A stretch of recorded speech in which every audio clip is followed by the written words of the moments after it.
Hello everyone, welcome to the first webinar session of My Language, My Learning, and thanks for joining in.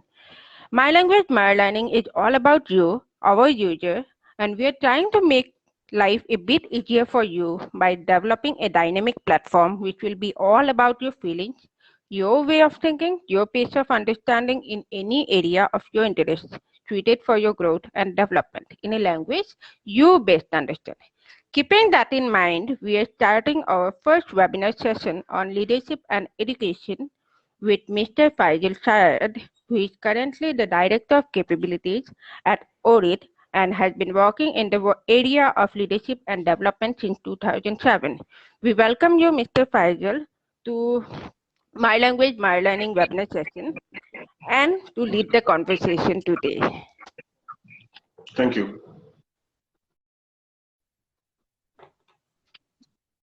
Hello, everyone. My name is Faisal Sayad. Thank you for the introduction. And we're going to talk about 2 or 3 key things today. One is leadership and how strong leadership, supports and is resilient in difficult times also. We're going to talk about that. We're going to talk about EdTech in the current scenario, especially so when the pandemic has taught us a lot of different lessons, So we're going to talk about that, and we're going to briefly talk about ML2 towards the end. And then I will take any questions that the people might have here on this forum. That's the high-level agenda that we have for today. So let's start with what is the aim of this particular session, and how post-pandemic things have changed for all of us, especially so in areas like our professional lives, the corporate culture. For example, most of us are working from home for last 1 year or so, since March 23rd last year. And similarly, students have been going to school online. They no more go to school, to a brick and mortar school, rather they are studying online. So things have changed, and leadership plays a very important role in difficult times like this. I remember earlier on when the pandemic just started and the lockdown started. Sorry, before I go ahead, am I audible to everyone? Can someone confirm, please? Yes, you're clear. You're totally okay, audible. Sure, thank you. You can continue. Okay. Sure. So when the pandemic started and when the lockdown started, at that point in time, a lot of things happened in a haphazard manner, including my own team. We all were confused as to what's happening, what to do next, and things like those. But it was important to get them together, to get them to understand that continuity is important in both relationships, in the relationship of business, in individual relationships, in individual capacities. So we set a 3C agenda, and we said that it is important to have continuity of business. It's important to have confidence in your own selves. And 3, it's important to have care for each other. So we set a 3C agenda for ourselves within our team, within our organization. And we continued with that 3C agenda. So let's start off with what is leadership, first of all, because in Harry Truman's language, in his own words, about a few decades back, he said it is important, anyone can accomplish anything that they want. And he's speaking specifically about leadership, He said anyone can attain anything or accomplish anything he or she wants, given that he does not want or she does not want to take the credit for everything that has been achieved, So leadership is about taking along people.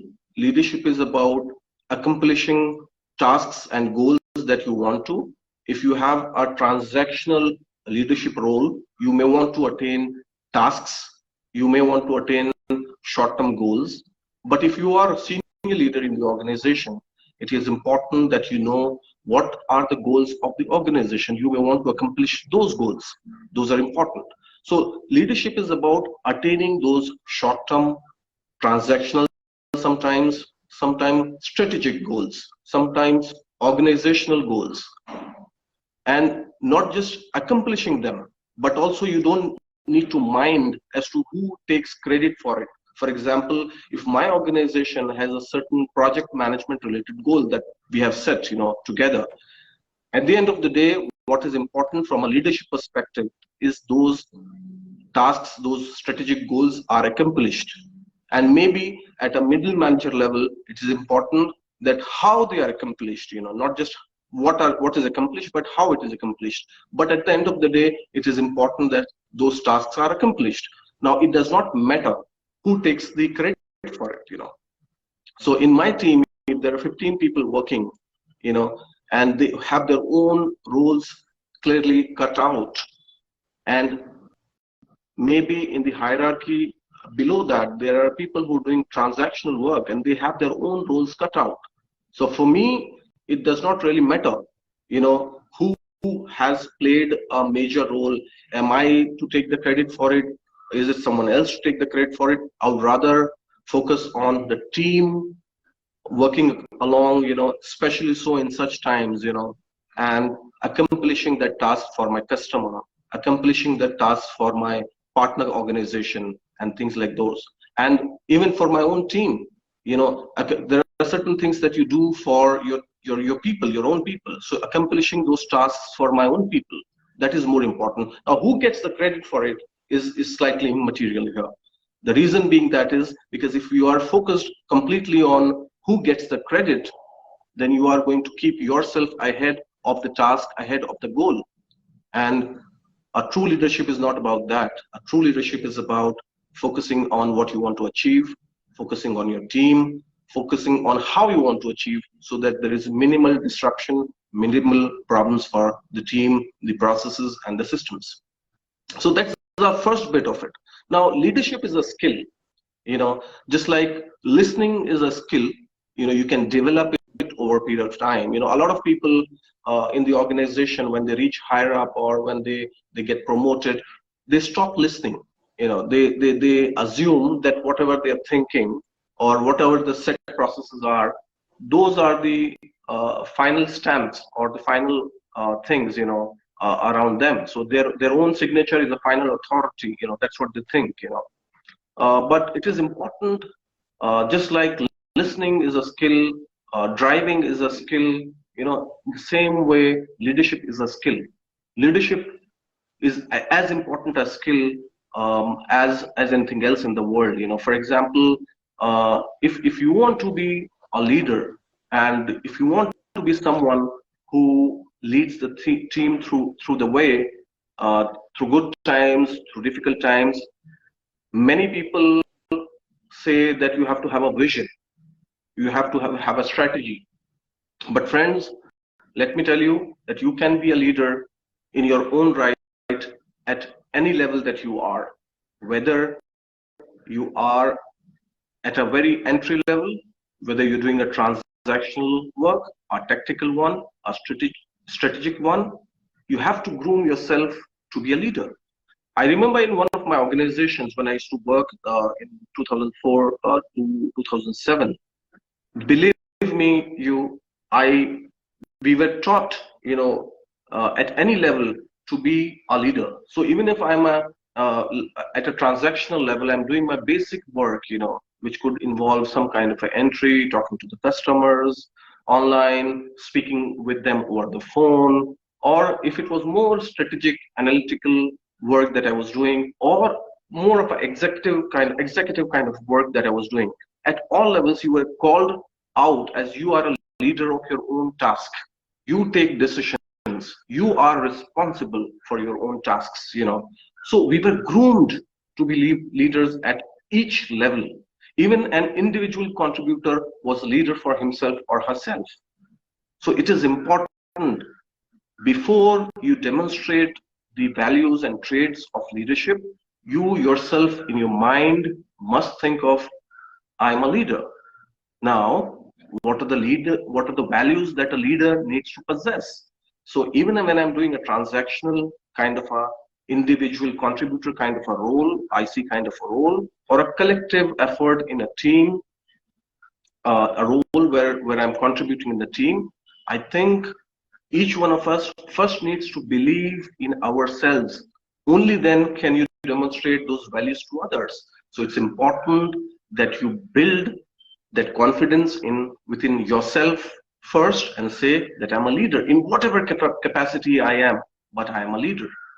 And once you start doing that, those actions will demonstrate to other people the values that you will carry as a leader, the values of confidence, the values of contribution, how you contribute to the organizational goals, to institutional goals, the values that you bring from your own family background, from your educational background, the way you speak, the way you communicate, the way you take along people, your language, the softness in your language, your ability to disagree in a certain way, the ability to get the tasks accomplished in a certain way.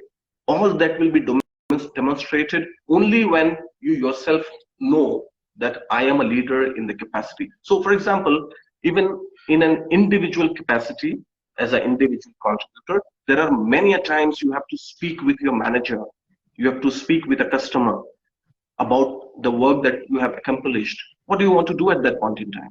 You just want to forward the Excel and say, oh, that's it, or the presentation and say, that is it, I'm done. Or there will be certain talking points you will have. There will be certain traits of communication that you will have to bring about to convince your customer, your manager, your partner in that assignment. You'll have to demonstrate all those things. So for that, you must first need to tell yourself, I am a leader. I'm a leader of my own task. I'm a leader of my own objective. I'm a leader to contribute towards my organizational / institutional goals. Once you do that, you have the ability to move forward. Is that clear to everyone? Any questions at this stage? How do you want to take questions, Prem? No, Mr. Faisal, you can go ahead. Okay. So that's basically about leader. Now, first of all, you have to not worry about um, who gets the credit for accomplishing the tasks. Secondly, it is important that you know that you are the leader that wants to contribute to the institutional and organizational goals. That's the second part of it.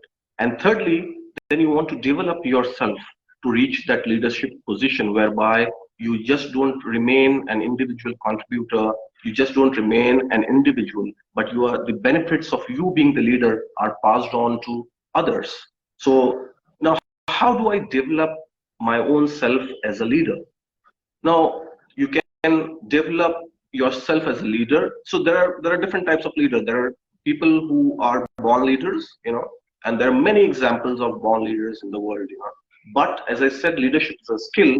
You have people who develop their leadership skills. You might have seen people. I have seen people in my life, who initially, when they join the organization, work as individual contributors, but they go on to become excellent people leader. Let's take example of our business leaders, for example. There are many business leaders who in India itself who are very shy to come out in public and do press conferences and things like those. But over a period of time, they develop themselves. Our cricketers, when they join the team, you see they don't speak to people. But over a period of time, when they're exposed to the limelight, when they are in the public domain, they develop themselves. They take help. They take professional help. They take online help. They take help from their gurus. They take help from books, and they develop themselves. So there are different types of leader. One leader is a born leader who has that focus, and he knows or she knows what to do, and he or she wishes to accomplish what he or she wants to do. The second leader is a leader who kind of develops himself or herself over a period of time. and becomes a leader. Just give me 1 minute, Prem, just 1 second, So it's important that you identify for yourself if you are a leader who is a born leader, or there are traits that you want to develop over a period of time. So how do I do that? Now let's take an example of an individual who wants to become a leader, who aspires to be a leader, but his or her HR has been coaching him or her on saying that your people management capabilities are not good. What do you do? Many times you are faced with that kind of situation. So friends, it is very important that first you identify the traits that you want to work on. So I would rather go to my peer, my team, my customer or coach and do understand as to where am I lacking, what are the things that I want to do, what are the skills I want to develop, over a period of time. I definitely bring certain values to the table as a leader, but what are the things that I'm lacking? And many times you will get that in an informal or a formal way from people around you. But as I said, just like leadership is a skill, listening is also a skill. A lot of people don't listen. They think that, oh, this feedback is okay. I can still continue the way I am. No, I think it is important that we develop ourselves as leaders. We establish ourselves as leaders within the organization. Now, there are many ways to do that. People within the organization, they create courses, curated courses for leaderships, leadership teams. For example, in most of the organizations, you will see executive programs running where people have curated programs for their senior management teams, senior leadership teams as well, where they go off-site and they do sessions and they bring about the team together, and shed the cultural differences, shed the ignorances that they have about people and things like those. In the same way, there are online courses that people do, whether they're working from home, whether they are working in institutions or organizations. There are certain mandatory courses that they do. For example, from an ethics and compliances perspective, people have to go through certain hours of courses within the organization. In the similar way, there are skill development courses that they have to go through. So I am in a certain role. I have to develop my own skill. I have to go through mandatory courses that I have to go through, right? So leaders develop their own selves. They are very focused on the assignments. They want to accomplish. You have to mentally think in your mind, as to what you want to accomplish and how you want to accomplish. You have to put yourself in that position. You have not already reached that position. You have not reached. For example, I want to be a CEO of a certain organization, that I have in mind, in 5 years' time. Now, if I keep dreaming about it only and not work towards it, will I be able to accomplish it? Most probably the answer is no. Many a times dreams do come true, without working also, but many a times you'll have to put a lot of hard work. So when you have something in mind, when you have objectivity in mind and you want to achieve that, you have to think of yourself being in that shoes itself at that moment and start working as to how do I reach that state? How do I become a JRD Tata of Tata Sons tomorrow? What does he do differently? How do I become a Musk? What does he do differently in Tesla today? Or a Jeff Bezos or someone else? These are market leaders. So what do they do differently? Can I get into their shoes right away at this moment now and start thinking like that? That's step number one. Trust me, friends, if you are able to do that, if you are able to visualize for yourself and think what you want to do, what you want to accomplish, it will become a lot easier because you would have already started working and towards it, and you would have started already doing the walk the talk, of the business, of the institution that you are in. So let's be clear first of all as to what we want to be, as a leader. Then work towards it through learning, as I said, through sometimes there is a leadership that exists, and you become a shadow leader. You kind of tag along with your senior leaders. You be with them and you learn from them. So this is empirical learning. You learn from data points. You learn from people who demonstrate values. You learn from people who show leadership, true leadership within the organizations and institutions. You tag along with them. You become a shadow leader with them for some time. You shadow them and you build your own capability. So learning, as I said, through forced mandatory courses, through your own experiences, and then through tagging along with some leaders who have already demonstrated the values. Now, if you don't do that, what will happen is that you will get lost in the books. You will get lost completely in the courses that you have done, because if you don't become a shadow leader, it will not let you demonstrate those values. So hope I'm clear. So you have to, one, understand what leadership is. That's what my beginning of my session was. Two, what are the things that I want to do to improvise on the leadership skills that I have? Three, how do I learn leadership? How do I develop leadership? Through books, through experiences, empirical study, through what? You have to identify that for yourself. It's very important, and then practice that. So that's basically about leadership. In one of the books, from Jim Collins, Good to Great, he speaks about level 5 of leadership, where he says that you have to demonstrate 2 core values. One is humility, definitely, and the professional will. He says it is a little paradoxical, that you have humility on one hand and the professional will, because sometimes when you have the professional will, you push through too hard, and you don't care about people. So that's why he says it's a little paradoxical that humility goes hand in hand with the professional will. But he says people who demonstrate, he says in Good to Great, that people who demonstrate these 2 things, have reached the level 5 of leadership. Because leaders do not really talk about their own selves all the time. They talk about the collective efforts. And trust me, friends, many of you might be thinking in your mind, if you're watching this, that these are more theoretical things. In our real lives, we don't see such leaders. Trust me, throughout my career, and I'm sure if you apply your mind slightly more, you will realize that there are people around you that you liked. Maybe they are not your direct managers, your direct leaders, but who demonstrated the values of collective leadership.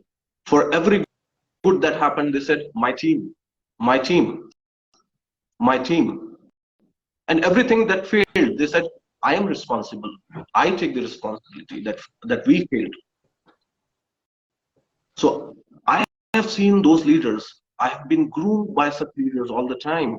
And I'm sure, if not your manager, I'm sure you would have seen a lot of people around you, who demonstrated those values. So please pick up this knowledge, this empirical learning from anywhere that you can. Just don't depend on one individual.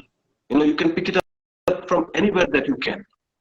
So as I said, that if you want to learn something in leadership, first of all, learn to communicate well. Communicate generally. Leaders, even if, for example, they do not have much of a knowledge, they develop knowledge over time. But if they are able to communicate well, they are able to take their peer, their team, their coach, their customers together. And that is what is important. Because as a manager, you are supposed to observe, do data crunching to figure out, what's going right and wrong. But as a leader, the leader within the manager, the leader within the employee who's doing transactional activity, and the leader who is the executive leader at the top, in all these cases, it is imperative that you communicate well your ideas.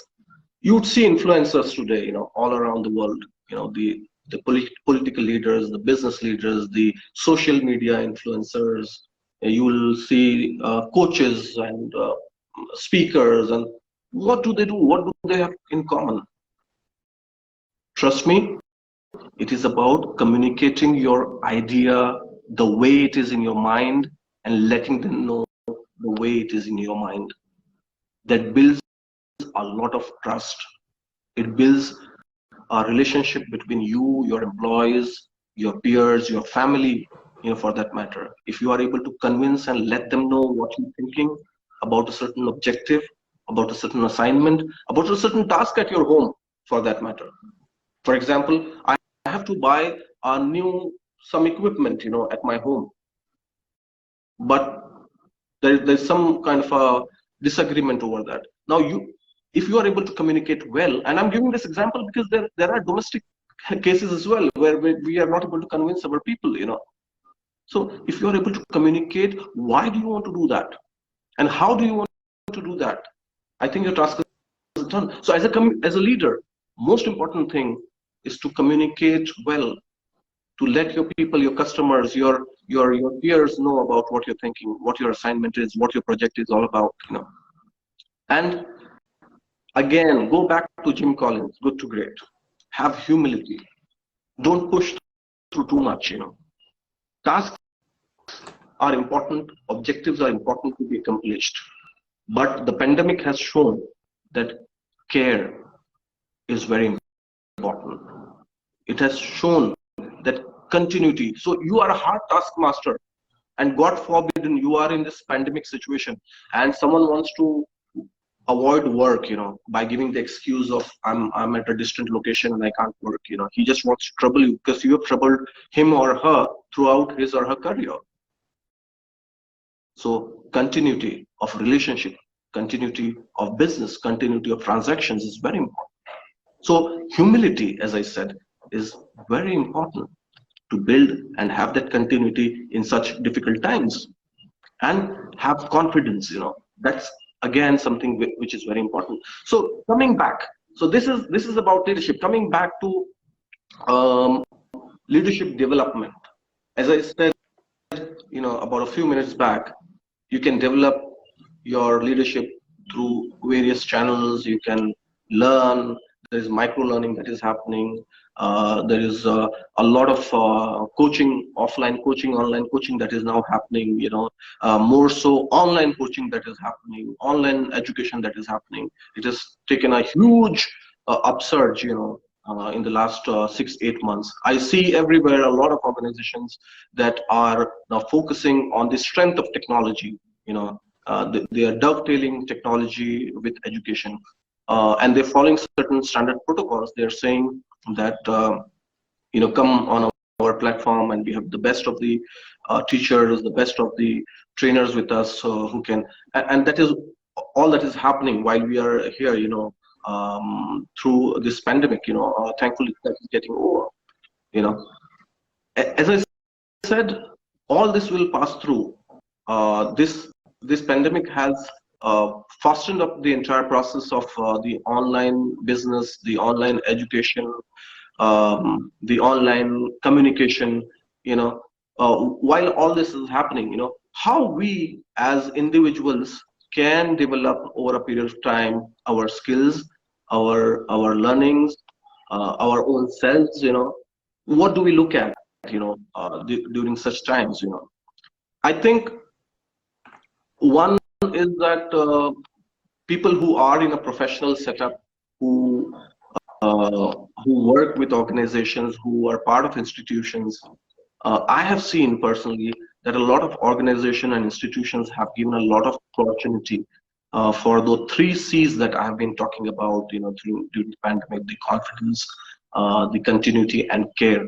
They have worked a lot on it, and while they have worked on confidence, they want their employees to be confident. They have empowered them with courses. They have empowered them with learning. I've seen a lot of on LinkedIn, a lot of people doing a lot of courses. Now, what are they doing in abstract? Do you know what they're doing? They are developing themselves. They are upgrading themselves. Unconsciously, they are upgrading their knowledge. Unconsciously, they are, or subconsciously, they are upgrading their leadership skills. Now is the time to use that. Now is the time to demonstrate the values that you have picked up. And when I say now, I mean when in your daily lives, is the time to demonstrate all that you have picked up. So, pandemic or no pandemic, online education, online skills and knowledge is going to be at the focus of the angle. It's going to be at the center stage throughout. I was just traveling recently, and I realized not just in India, but everywhere else, the focus is on promoting learning, the skill-based learning. The focus is on building capabilities within the team. The focus is on cognitive learning. The focus is on knowledge-based education. Now, what separates online, just the online learning or the micro learning from others? And I see that ML2 working towards it. Whatever I've gathered over a period of time, I've seen that user cognizance of what they are doing is imperative. Because I can learn things in a silo. Let me, for the lack of word, I would rather say that. What I can do is I can say, okay, I want to learn AI, for example. I can just say learn AI and then get off and say, oh, I think it does not interest me so much. Tomorrow I may decide to say that I learn theology, and I say, oh no, it does not interest me, for example. Is it giving any? Is it any fruitful? I think it is not, because the tomorrow of today is going to be focused on cognitive learning, user cognizance. Machine learning, for example, today is focusing on user experiencing, collecting data, and talking about what you want to learn, projecting those things to you, but cognitive learning, the user experience, the feel of it, to let you decide, So what I've learned of ML2 is definitely about to let you, to empower you to decide as to what you want to learn, and that is important, because you may be leader, you may be an IC, you may be someone who's very focused on the institutional goals, your personal goals, and things like those. But leadership, remember, guys, is a skill. Knowledge, is imperative to build that leadership. Picking up the knowledge from anywhere is imperative, and then learning in silos is not going to contribute to that. Learning anything, picking up, it will increase your information. It will occupy some more MBs in your brain. Let me put it that way. But how do you implement it? How do you dovetail it with your skills and use it in your daily life? It's not going to contribute there. So you have to build it over a period of time. You have to know what exactly, and for that you have to have cognizance of what you're doing. Cognizance of learning, of what you want to do, what you want to be, tomorrow. More so, if you see, take an example of Japan or China, or even in India, for example. Now we've recently started that approach, or for that matter, in some South American countries, Russia. While there people who are customer focused, or people who are in relationships with, who are in roles that have more of negotiations with other countries, they speak fluent English, However, their labor force, their workforce, majority of them, they are very skill driven. They're very assignment oriented, and for them it does not matter how many Japanese would you see as tourists coming to India. See, this is not a thumb rule that I'm saying. You may see some speaking very fluent English. I'm not denying that. But as a thumb, but vast majority of them are focused on the. I recently met someone in KL, a senior leader from Japan, Trust me, guys, he would need someone to translate every word and every sentence, But he was doing his tasks perfectly fine. So for me, doing tasks in your localized language, your own mother tongue, it helps. The reason it helps is because it gives you the option. I have the option to speak in English. I have the option of speaking in Hindi.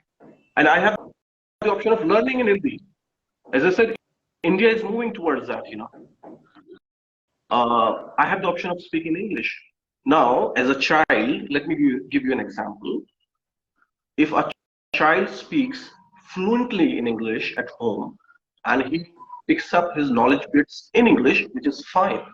But what about a child who's grown up, in the interior of Maharashtra or interior of Bengal or Gujarat or somewhere else, and he's fluent in his mother language, mother tongue. Would you force feed that knowledge only when he completes another cover over him or her of a foreign language? Not in today's world. You may want to do that, but not in today's world, because you have a lot of options. You have people who have been teaching, technology in Hindi, in Gujarati, in Marathi, and people are picking it up, and they are doing the best that they can in their own fields. So, guys, cognitive learning, taking cognizance of what you want to do, and also how you want to do. As I said, in today's world, there is no thumb rule. Let's first of all do away with the notion that only you are a graduate can you be a Bill Gates. Is he a graduate by any chance? Do you know? So let's do away with those notions, first of all. Secondly, only if you speak English brilliantly are you a good communicator. Let's do away with those notions.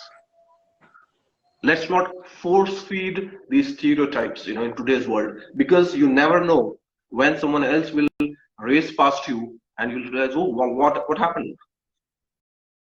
So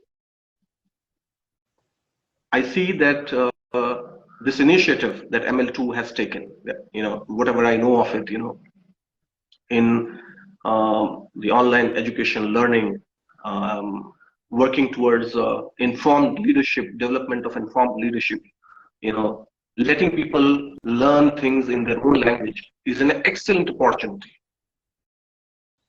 For people who at the last person in the interior and the village, wants to go to a proper institution, learn something, will be able to benefit from.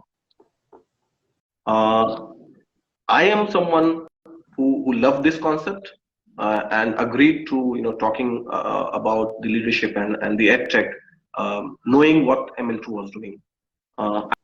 I'm happy to answer any questions. I'm happy to contribute in any way I can in future to this great assignment that we're working on. Prem, that's what is the time. It's about 11:44, 45. I'm open to any questions, or if there's nothing, then I'll leave it up to you. No, we do have some questions. We do have some questions for you. So we have one of the viewers are asking, if Sabdin Ahmed is asking, if my team has members who are senior by age and experience, but I am their team lead, how exactly should one lead? I'm sorry, what's the name of the person? Sabrin Ahmed. Sabrin, okay. Sabrin, I think this is a common. First of all, this is a general situation. It happens all the time. It has happened with you, but it happens all the time. I think let's differentiate adult learning from a regular learning. And especially so people who are more aged than you are. Sometimes they will have preconceived notions about you, your assignments, your tasks.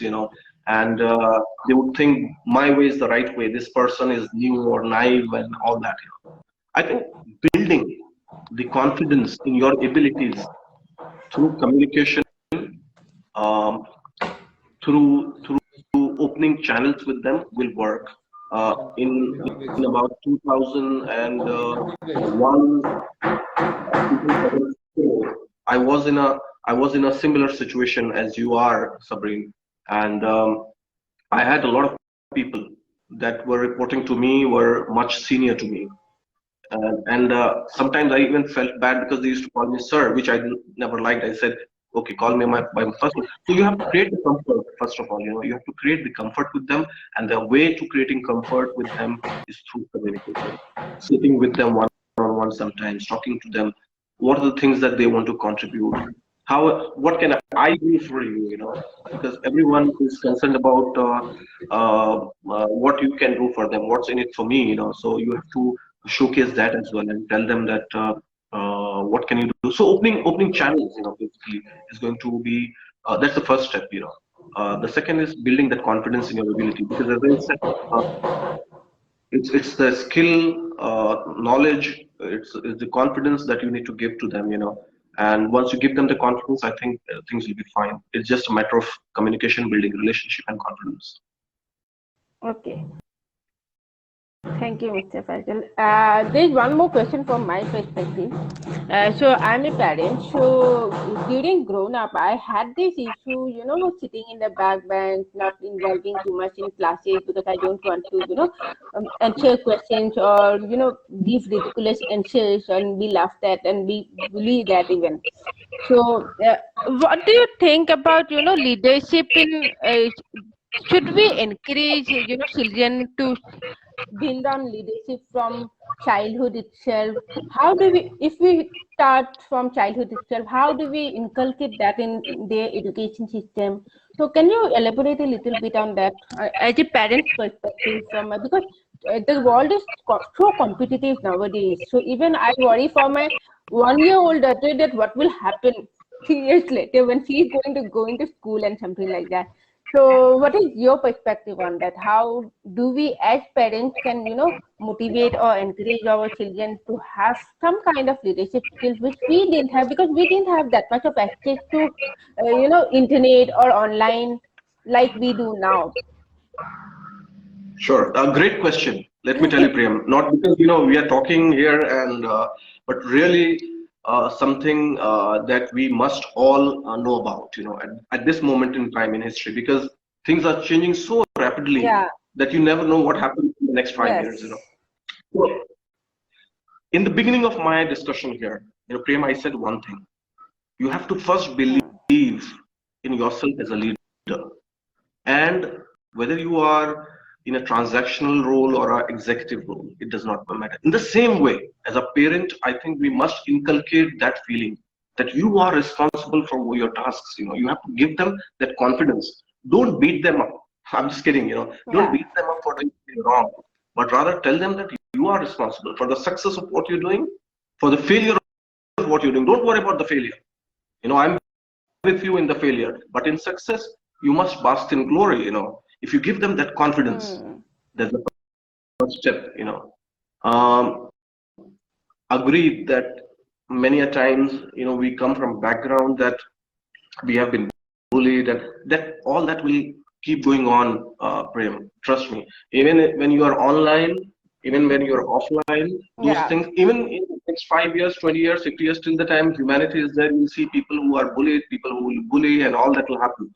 However, if you give them the first right step to children and say, it's a competitive world, you have to be your own leader.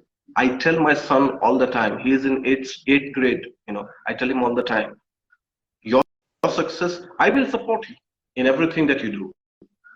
That is right. Okay? But your success is your responsibility. Don't bother the first grader, the fifth grader, don't bother them. Give them the freedom to do what they want to do. Yeah, because that's how they learn. We are talking about cognitive learning, right? Cognitive learning is about experience. How do children identify? How does the 3-year-old girl identify? Oh, this is my favorite pink color, and the boy says, this is my favorite blue color. It's about cognitive learning, right? So let them do that user experience. That's what ML2 is about, right? So let them do the user experience. But when it comes to competition, you have to inculcate the confidence of the leader. And trust me, Priyam, we have done, if not hundreds, tens of sessions on capability building, and we have brought about people's strengths, and we've told them, this is your strength. Do this, if you want to. This is the area of your strengths that you have to offer to the organization. Pick up one of those and run projects of your own, of your own choice. And trust me, one of my trainees today, he started off at a very junior level. He's sitting right at the top of the organization. Why? Not because of me, trust me, but he was a leader in his own right. He identified those traits. So you have to make, even at home, even your organizations, institution, your students, you have to make them realize what they can offer. Why do we hire people in the organization? Why do I hire people in my own organization? Because they bring certain values. We need to let them build upon those values. What are the offerings that they are able to bring to the table, And build in the same way at home, domestically, we must give them the confidence to do the right things. Important, right things. They can't be doing just things, right things. And if they're able to build upon that, nothing like it, and rest, nature will take care of it. Don't worry. Okay. That's a good confidence. That gives me some confidence, because the world is so competitive nowadays. So it is really worrying for everyone. I think as parents, very worrying for our children, right? Absolutely, I agree. Yeah. And the question we had is, you talked about humility in leadership, right? So how do we manage that balance between? Hello. Prem, just hold on one second. Yeah, sure.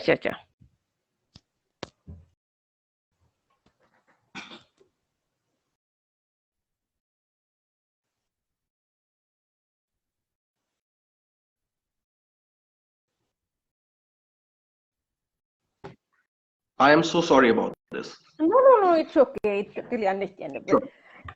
So you were talking about humility in leadership earlier in your discussion. So one of our followers wanted to know how to achieve that balance in a leadership, about humility in a leadership. How do we know that this is the balance? Because it is very difficult, to find that balance while you are leading a team. And especially when you are our age and we have somebody in our team who is, elder to us or have more experience than us, then how do we achieve that balance of humility in a leadership? What happens many times, Prem, and whoever has asked that question, he or she, I think what happens is that many times we have 2 or 3 things that we do as leaders. The first thing we do is create notions about people, Okay. And that takes us away from being humble, have humility, being forceful with people. It kind of makes us that kind of person. Now, we have to do away with those notions first of all. And I'm not asking anyone to be non-judgmental or not have opinions. No, I'm saying have your own opinions, build your opinions, but have data points for those. By the look of an individual, can I say he's a great master or he is a great learner?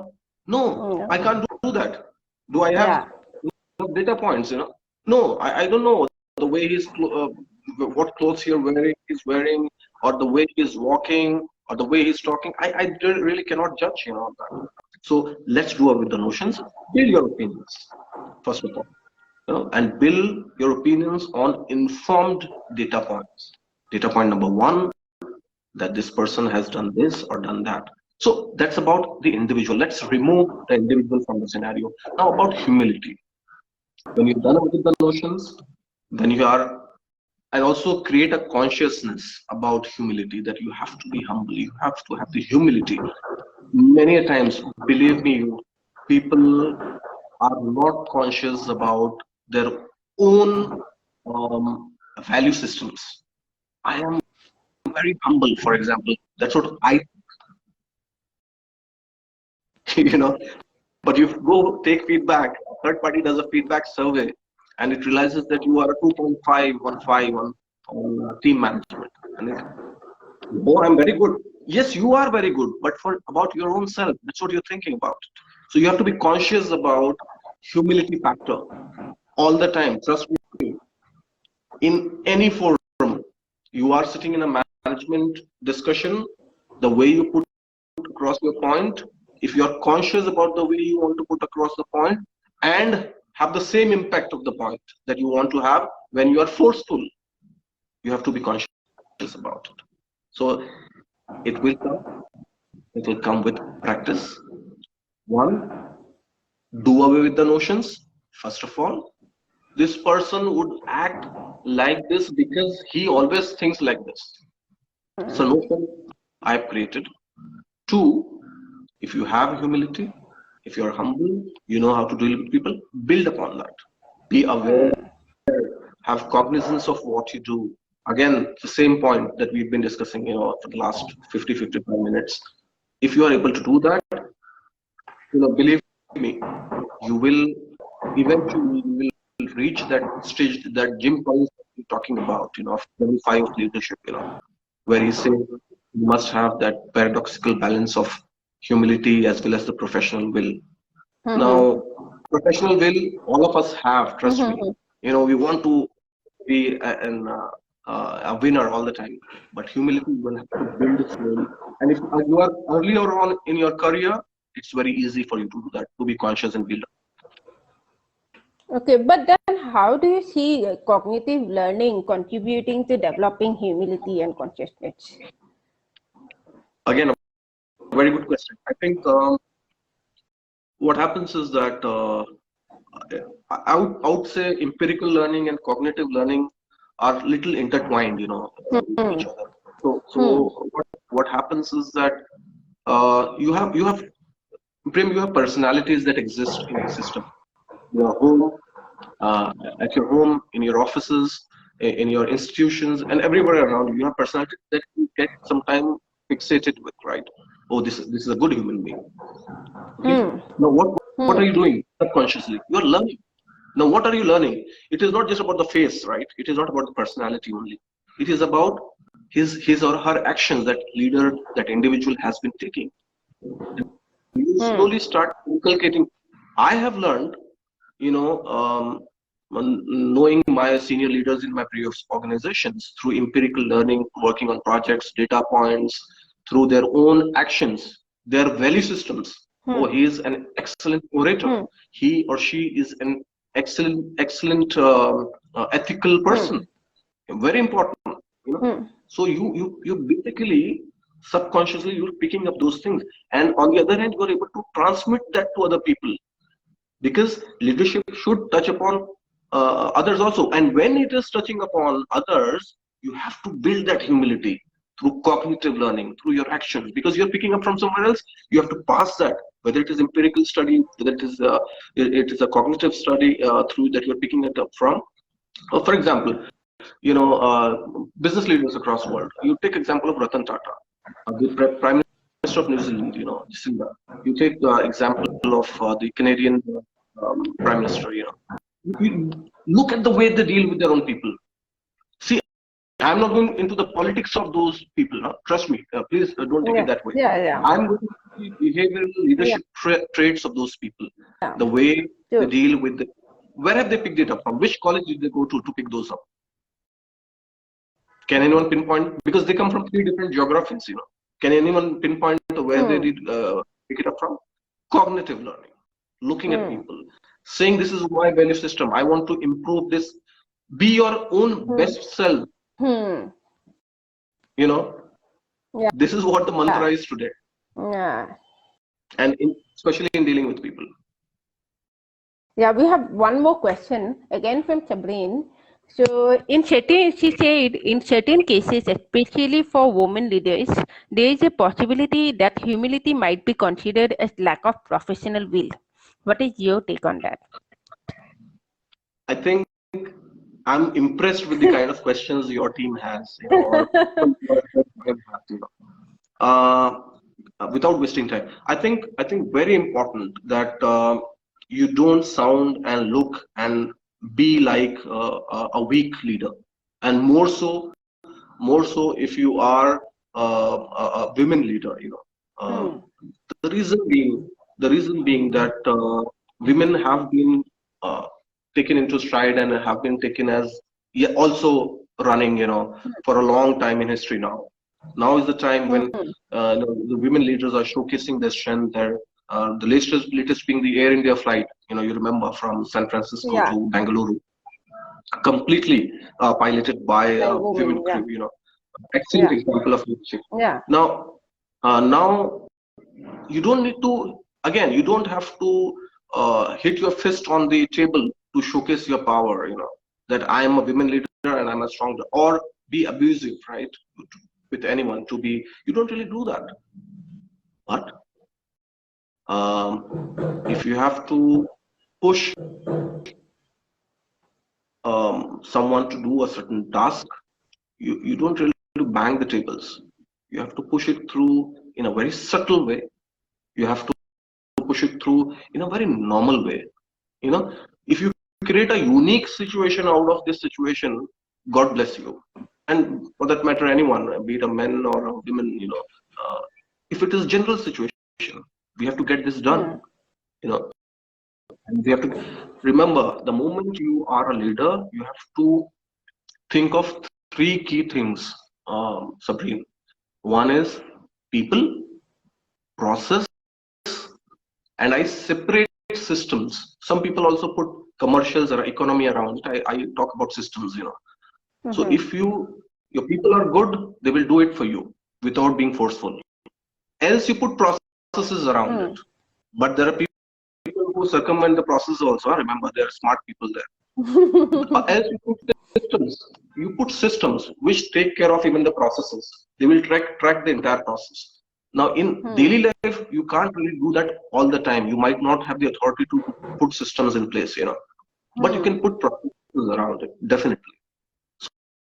So push through your open channel, your communication, being completely humble, being completely your own self, best self. Or if that doesn't work, please follow the process.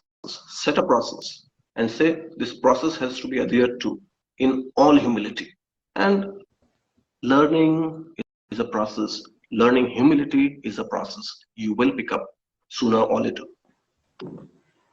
Thank you, Mr. Faisal, for being with us today. It was a wonderful session. It was an insightful session into how leadership actually plays a big role in education. It's not necessarily be, restricted to organizational structures. In this competitive age, we know that leadership should start from a very early age. And we are at My Language, My Learning is also trying to understand the needs of our users, are trying to understand the problems that comes along with learning, and we're trying to, make a seamless effort for all our users to make learning a bit easier. So thank you for being with us today, Mr. Faisal. It was a You're wonderful welcome. session, and we wish you all the success in your life. And we hope to see you back again soon. Thank you, Priyan. Thank you, everyone. Thank you so much, sir. Yeah.